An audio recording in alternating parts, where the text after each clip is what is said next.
The first book of Moses, called Genesis, chapter 3. Now the serpent was more subtle than any beast of the field which the Lord God had made. And he said unto the woman, Yea, hath God said, Ye shall not eat of every tree of the garden? And the woman said unto the serpent, We may eat of the fruit of the trees of the garden, but of the fruit of the tree which is in the midst of the garden, God hath said, Ye shall not eat of it, neither shall ye touch it, lest ye die. And the serpent said unto the woman, Ye shall not surely die, for God doth know that in the day ye eat thereof, then your eyes shall be opened, and ye shall be as gods, knowing good and evil.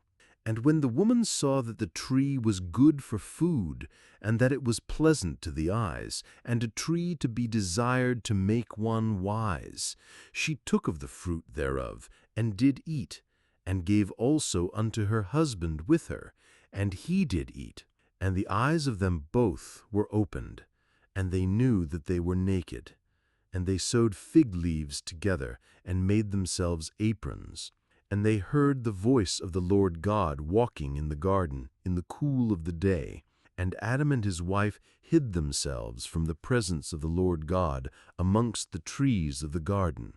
And the Lord God called unto Adam, and said unto him, Where art thou? And he said, I heard thy voice in the garden, and I was afraid, because I was naked, and I hid myself. And he said, Who told thee that thou wast naked? Hast thou eaten of the tree whereof I commanded thee that thou shouldest not eat? And the man said, The woman whom thou gavest to be with me, she gave me of the tree, and I did eat. And the Lord God said unto the woman, What is this that thou hast done? And the woman said, The serpent beguiled me, and I did eat. And the Lord God said unto the serpent, Because thou hast done this, thou art cursed above all cattle, and above every beast of the field.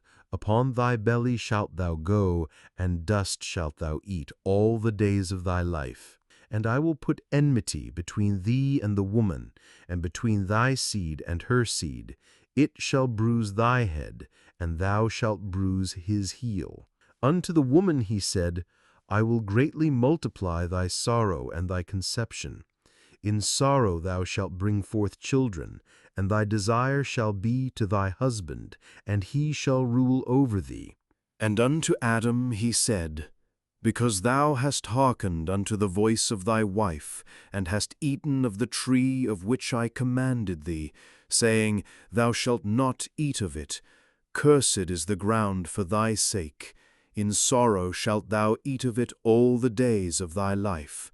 Thorns also and thistles shall it bring forth to thee, and thou shalt eat the herb of the field.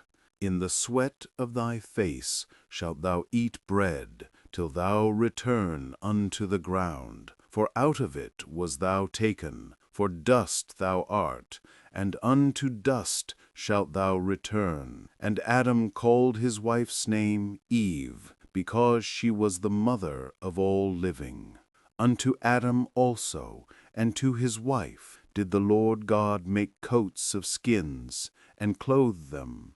And the Lord God said, Behold, the man is become as one of us, to know good and evil. And now, lest he put forth his hand, and take also of the tree of life, and eat, and live forever.